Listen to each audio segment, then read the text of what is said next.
po. Unang-una po, magpasalamat tayo kay God na binigyan tayo ng mahaba pang buhay at healthy tayo araw-araw at strong para sa pamilya natin. At sana po kayo din, healthy kayo at kung ano mang problema natin, huwag tayong susuko. Wala namang problema na hindi masolusyunan katulad ko, 'di ba? So sana po mag-ingat kayo mga kabayan ko. Katulad ko na mag-ingat din sa health ko kasi 3 beses na ako po naoperahan dito. Pero stay strong pa din ng dahil sa pamilya ko. Kasi ako ang nagsuporta sa pamilya ko. Wala na akong ina at saka ama. Ako ang bunso, walo kaming magkapatid. Ako ang bunso na kapatid. So, update ko lang kayo kasi mag-apat na taon yung mama ko na iniwan kami. Nasa Hibi na siya ngayon. So, yun lang na kahit nasa Hibi na siya, feel ko pa rin na buhay pa siya sa puso ko. At saka yung papa ko, nandito pa rin sa puso ko. Nibira ako na nakalimutan ko sila. Yung promise ko sa kanila hanggang magkita kami sa huli. Na doon sa langit. So, sana po, Lord, gabayan ninyo ako sa araw-araw na trabaho ko dito at saka iligtas mo ako sa mga sakit. Iligtas mo ako sa mga anumang mga pagsubok at sana po kung anumang pagsubok dumating sa akin, kakayanin ko para sa pamilya ko. Mahal ko kayo, mga sulipan ko. Sana po patuloy kayong magsuporta sa akin. Wala akong hiningi sa inyo kundi ang suporta lang sa inyo para makatulong ako sa kapwa ko mga Pilipino at saka sa kapatid ko. Hindi naman ako mayaman, isa lang din akong mahirap.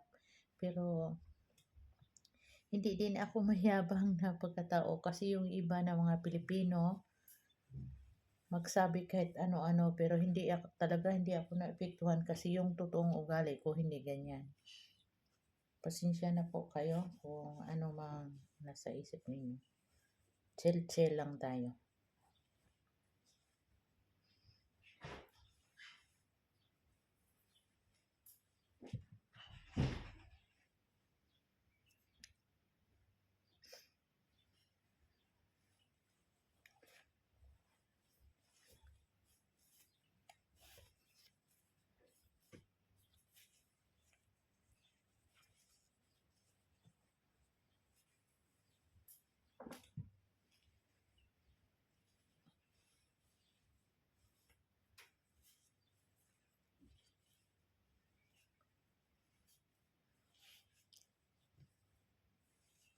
See you soon, my family in Mindanao. See you.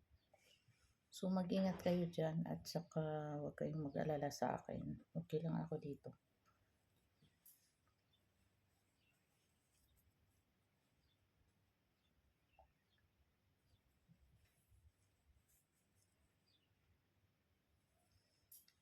Kahit nahirapan ako, kakaya ko pa rin.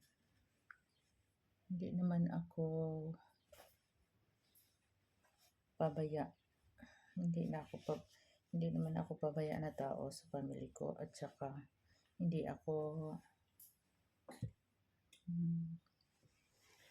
masamang tao.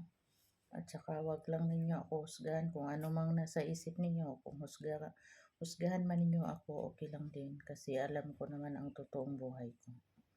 So, pasensya na kayong lahat kung ano mang nasabi ko. So,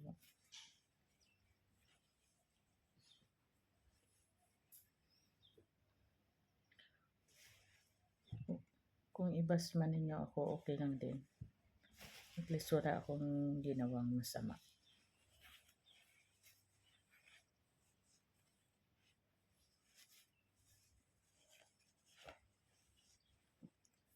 Sige